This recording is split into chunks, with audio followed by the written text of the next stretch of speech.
Yeah, I read some comics. There are so many superhero movies and shows that now come out in a single year. We just saw the next 48 years of Marvel projects that are heading our way, and even over the summer we've had DC League of Super Pets, Miss Marvel, Thor Love and Thunder, we're about to have She-Hulk come out, and don't forget The Boys, there was also Doctor Strange 2, and even Umbrella Academy, that's also a comic book property. And the crazy thing is, all of those movies and shows came out in one summer. So for a while I've been wanting to dive into comics, because if there are this many movies based on them, they have to be on to something. There has to be some pretty great comics out there. Now, I haven't had the most intensive background with comics. I've read a few from my library here and there. I've read some comics back early in high school, but I decided to pull the trigger and buy some actual comics. The problem was, there were so many comics that I didn't really have a clue where to start. Do I start at the best ones? Do I read the most recent ones? Which ones was the cheapest? Is there a good way to experience all of the lore in these universes? Do I need to start from the beginning? Which one is Iron Man? I mean, MCU, is it MCU type Iron Man? Oh, do I need a comic book store? Do I need Comixology? Oh wait, no, I guess it's bad now. I'll go physical media, but the nearest comic book shop's like half an hour away. Amazon's cheaper. What if I get online? Oh, Comixology, they got a new website. Is that better or worse? I was nearly crushed with what to read and where to read it, and where to start overall. There's so many places that you can start reading comics that it can be overwhelming. So since I was trying to get into superhero comics, I looked at what had I done before that had helped me get into superhero comics. The only other comic series other than Batman books that I have read is the Matt Fraction Hawkeye series, and I read that because it was short and nice and not too big, and that's what I liked about it. That's what she said. Also, shameless plug, if you want to, you can see my review. It's right over there. Check it out if you want. But anyways, back on track. I decided to do that same approach. I was just gonna pick a character. When I was trying to get back into the comics, I had recently seen The Batman. I really liked it and said, okay, I'm going to buy the Batman books that seem easiest to get into and are the most critically acclaimed. And here they are. These 7 books are the ones that have been said to be the most essential Batman books from lists I've read and videos I've seen. Now, is this the literal perfect place to start reading Batman comics? Probably not, but that's why I'm here. I want to help other beginners who are getting into Batman comics. I'm going to review these books, not only on how quality they are and if they are worth your time just as good stories, but how easy is it for a beginner to get into these books, because let's be honest, comics are pretty tough to get into. So with DC League of Super Pets coming out recently and Keanu being pretty much acclaimed to be the best part of that movie as Batman, there really has never been a better time to hop into reading Batman.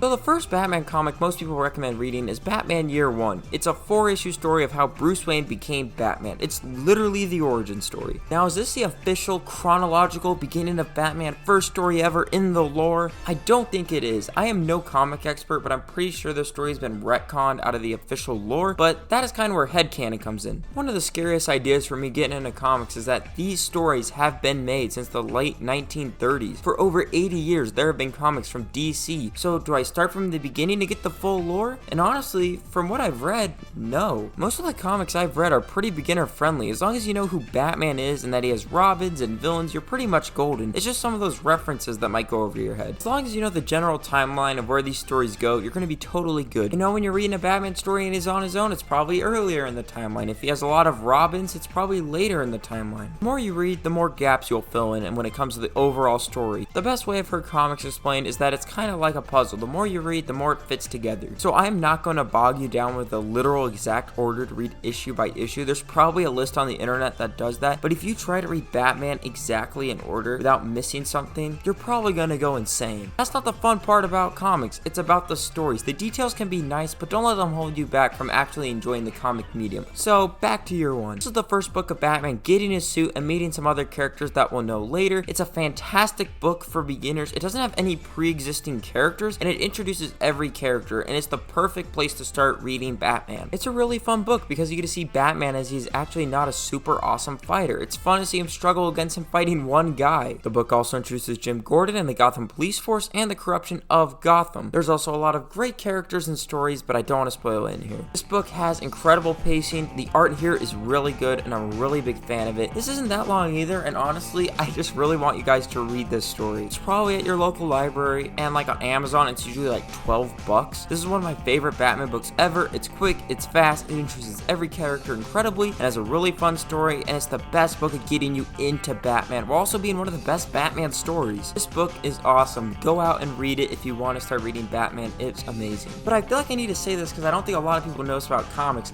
This is like a PG-13 type of book. Like, don't just give this to like a 4-year-old. Just because this is a comic book doesn't mean it's going to be like Teen Titans Go. All of the books on this list that I'm recommending are all at least like a PG-13-ish rating. So if anyone's watching this like Christmas time or whatever, is like, little Jimmy needs that gift, like, this probably isn't it. Like, get him the Batman the Brave and the Bold on Blu-ray or something. So for all of these books, these are like the best books in the entire Batman series. That's why they're recommended so much. So if you're like, why are all these scores so high? It's because these books are all great. Spoiler alert. And yeah, this book is also amazing. I'm gonna give Batman Year One a 10 out of 10. It's great for new readers, and it's just an awesome book. If you have no interest in Batman, just read this one. Just like check it out. Give it a read. It's short. I think you'll really like it. I love this book. Check it out. Okay, on to the second book. And by the way, just to make things not confusing, I'm reviewing the 7 books in the timeline, general timeline, so you kind of know where these books take place overall, and I'm not skipping back and forth. The second book here is Batman the Man Who Laughs. This is the book about Batman's first encounter with the Joker. And in case you've never heard of Batman before or the Joker, he's kind of like the best comic book villain ever, so there's a reason why there's a big deal about his first encounter with Batman. Not only is it really cool to see his first encounter fighting Batman, but this book is also amazing. It's a really short story about Batman having to fight the Joker and realizing how horrible and sadistic the Joker can be. It also plants the seeds of one of my favorite things about the two of them, just the fact that they are kind of this perfect yin and yang. They will always be fighting because they are perfect opposites for each other. Just like Year One, this book is also very short and really has no fluff. It's just an amazing ticking clock type of story where Batman is kind of scrambling, which is new for him because Joker is using tactics that he has never seen before. If you love The Dark Knight, you can see a lot of its influences in this book, which is fun. It's fun to see where these great movies also find their great story beats. Also, when it comes to reader accessibility, this book is incredible. The only new character is Joker, and this book is literally a direct sequel to Year One. Like, the last lines of Year One hint to this story. I love this book. It's absolutely incredible, and I can't recommend it highly enough. Now, there is another story that comes with the book about like Batman and Green Lantern solving a crime. Personally, I don't really love it. It's fine, you know, just view it as DLC that ties into the Man Who Laughs story. So I'm not going to judge the book overall. I'm just going to judge the Man Who Laughs story, which is great. And then there's just view it as some extra issues for fun. Anyways, Man Who Laughs is a great story for beginners, a super fun Batman vs. Joker story, and it's just awesome. I love it. I'm going to give it a 9 out of 10. Next up is one of the most classic books on the list. It's Batman The Long Halloween. This book is basically Year 2 of Batman's crime fighting. Now, first thing off the bat,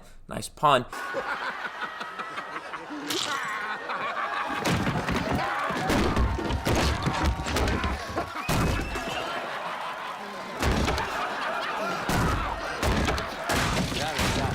Get out of the shot! This book has some new characters that if you're completely new to Batman, you just won't know. There are a lot of one-off stories that establish these villains because by the end of the first year of Batman's fighting, he has had his rogues gallery established, so you have villains in this like Scarecrow, Penguin, Poison Ivy, Riddler, Calendar Man, Solomon Grundy. All of those villains are here. So if you're completely clueless, this might be one of those books that you might have to Google some of the characters. You might have to hit the old Wikipedia on it. But if you're an absolute stud like me who's played Lego Batman, you should be fine from context clues. I mean, even if you don't know these characters, it's not very hard. Scarecrow's scary, Penguin is fat, Riddler is annoying, Poison Ivy is redacted. But the actual main story of The Long Halloween does carry over a lot of characters from Year One, and it pays off a lot of their stories, which is nice. But that does mean you'll probably want to read Year One before you read this. Long Halloween is basically a murder mystery with the holiday killings happening over a year, and Batman trying to basically stop it. Each chapter is a different month. It's just a really fun Batman story that happens throughout the course of a year. This book is so great. It's almost close to perfect for me because it's just so fun seeing Batman trying to do detective work and trying to stop a serial killer. And nearly everyone on the internet seems to love this story through and through. But for me, this is a very personal take, and it seems that I am in the very small minority. I just do not like the ending. Hey, where'd he go?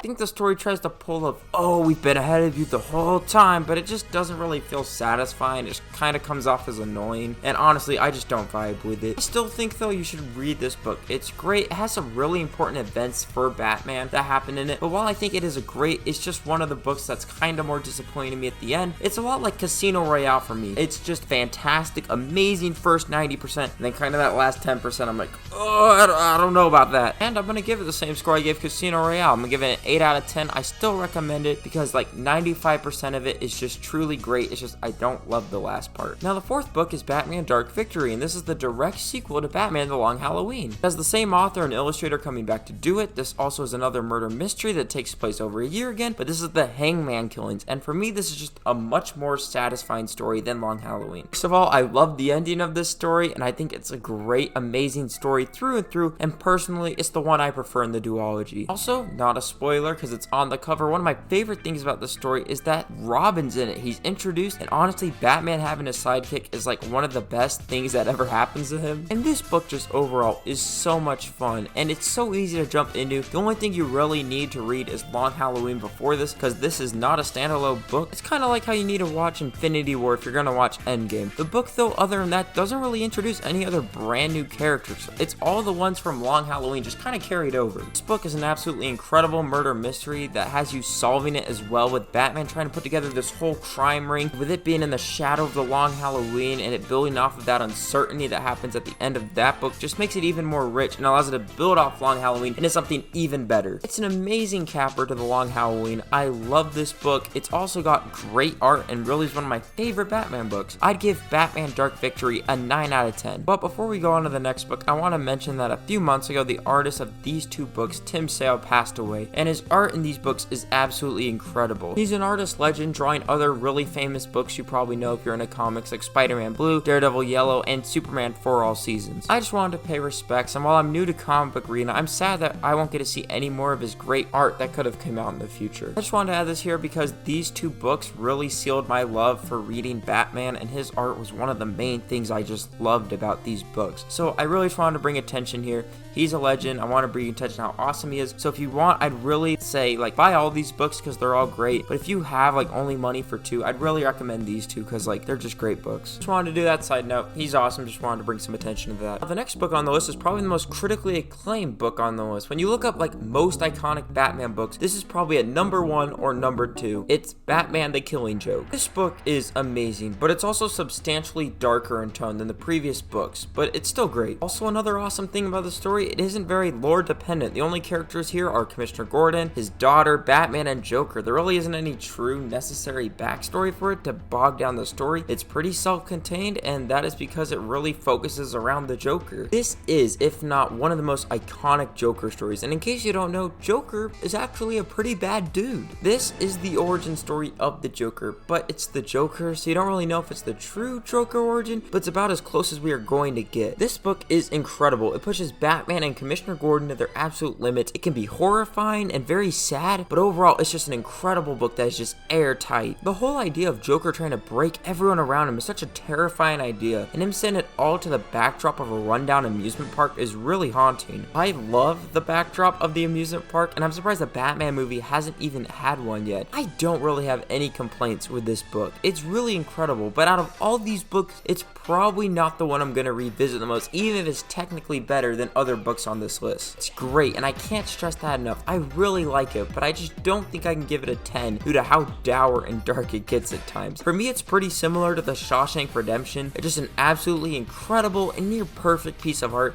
that I can't find a problem with other than the overall tone and dourness of it. And I want to make it clear, just because a story is dark doesn't mean I'm going to drop it a point or two, because look at my favorite movies, and my top 4 is Blade Runner 2049. That movie's depressing. But when something is so sad and dark that it tampers my enjoyment of the content as a whole, even with its quality, that's still going to hold it back from being a 10 in my book. But I don't want to take away the accomplishments of this book. It is a pivotal book. There's a lot of other books that build off this in the Batman lore. It's one of the most pivotal Batman stories stories, one of the most pivotal Joker stories. It is just amazing. I'm gonna give Killing Joke a 9 out of 10. If you love the Joker, you need to read this. It's one of his most iconic stories for a reason. Next is Batman Hush. This is the writer of Batman The Long Halloween and Dark Victory coming back to write Batman. He also comes in with this story with a new artist, Jim Lee, who honestly draws the best looking Batman comic that I have ever seen. This book is a wow fest artistically from start to finish. It is just amazing. You get to see him draw basically every character in Batman's rogue gallery and from the Bat family. Even Superman shows up a bit. But that does lead to an accessibility problem, as there are now a ton of characters here, and if you have been only reading the books on this list, you will not know, I'd say, about half of them. How would I know this? Because it happened to me when I was reading it. I was like, okay,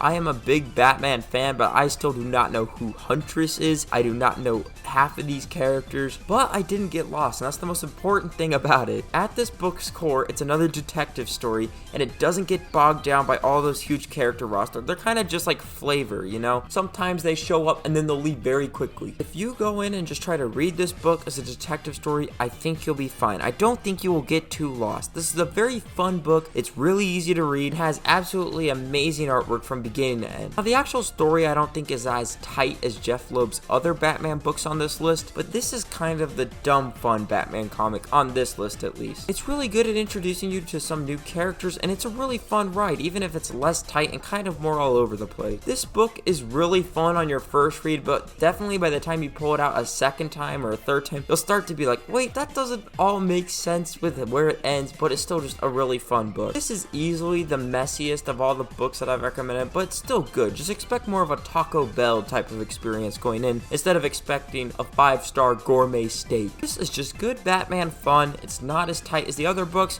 It's flawed, but it's just really good, really fun. Think like a Kong Skull Island or Godzilla vs. Kong type of book. That type of fun. Not the smartest, but just dumb fun. I really like Batman Hush, and I'll give it a 7 out of 10. Now, the last one of the 7 books I read is The Dark Knight Returns. This is my favorite Batman book, full stop. I have not read a Batman book that I like more than this. This was also written by Frank Miller, who also wrote Batman Year 1 at the beginning of the list, and this storyline is the end of Batman. Kinda cool, because Frank Miller writes the definitive beginning of the Batman series, and I view this as the eventual end of Batman. Now, I know this book isn't canon, but I just love this book so much that I love to think this is where the Batman story eventually ends. And I know there are sequels after this book, after Dark Knight Returns, but honestly, I don't even want to read them, because this, in my opinion, is just so perfect on its own. But as much as I love this and want everyone to read this, I think you should read a lot of other Batman books first, and you should read this one last, because this version of Batman is not who Batman really is as a character. Here he is a killer who feels like crime has gotten too crazy, which leads him to be even more extreme, more brutal, and not as kind as thoughtful as he usually is. This is a Batman kind of on his last resort. This isn't how his character should always be. He's never usually this desperate and ruthless and angry. And do I like seeing an angry, older, grumpy Batman who just beats the snot out of people?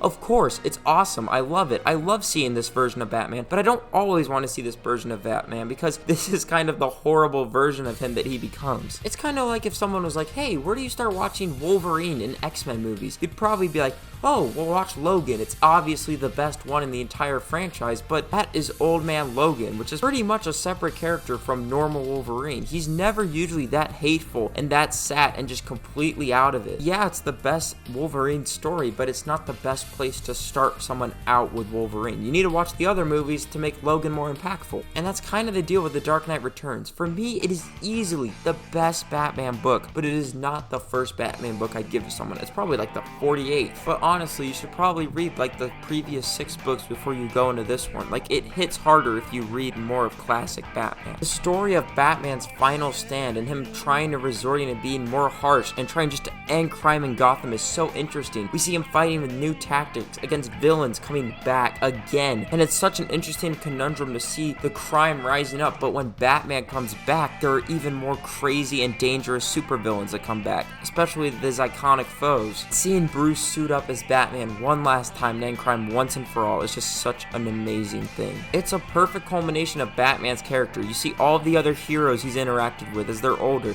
all of the villains that he fought earlier, but they're older too, along with Batman, and now he has to have a new Robin as well. This book probably has the best ending fight in any Batman book, and I think the story here is just absolute perfection. I love how Frank Miller as well writes Batman here, and some of the monologues he has are just legendary. I love how the story ends, and in my headcanon, this is the official last book for Batman. I know it doesn't make sense, but I just love this story so much. I remember early in high school, I had to write a paper on a piece of great fiction, and this was like, I don't know, really early into my comic book reading. The only comics I'd ever read in my life were Batman Year One, The Killing Joke, and The Dark Knight Returns, and I decided to write a paper on The Dark Knight Returns because I loved it so much, and my teacher allowed me. She agreed that it was a piece of great fiction and allowed me to write a book report on it. I think this book should be praised as much as any other book. It is incredible, and it is just an amazing book through and through. This is my favorite book by a long shot that has ever been written for Batman, and I just love it. This book is a masterpiece. It's my favorite Batman book, and I'd give it a 10 out of 10. So those are all the essential Batman books that I read. Now hopefully you have some good books that might sound good to you if you're looking into reading some Batman books. Also, if any of you have some comic recommendations for more Batman books for me to read, I'd love to hear them down below. I constantly want to keep reading more Batman, and honestly, I'd love to hear you guys' thoughts. I've been thinking about reading Death in the Family and Under the Red Hood before Gotham Knights comes out, along with maybe buying the Scott Snyder run on New 52. Also, if you like listening to me talk about Batman, I have reviewed every single Batman movie that has come out theatrically in its own separate review. I'll leave the playlist up above, along with I have also ranked every single Batman movie that has come out in theater. So if you want to watch those videos, they're going to be right over here somewhere up above. Some of those reviews are a bit older and they might not have as good as editing as I have now, but I'm still proud of those videos. So if you want to see me review those movies, check those out along with my video where I ranked all of the movies. Also, if you're more into video games, I reviewed Batman Arkham Asylum, so you can check that out over there as well. Anyways, thanks you guys so much for the support recently. It's been kind of crazy to see how many people are starting to watch my stuff. It's really awesome, and I'm really grateful for everyone that likes to watch my videos and comments and interacts. It's really, thank you guys. I love doing this. Anyways, I got more videos coming out really soon that I'm really excited to put out, and yeah, when those come out, I'll see you then. Bye.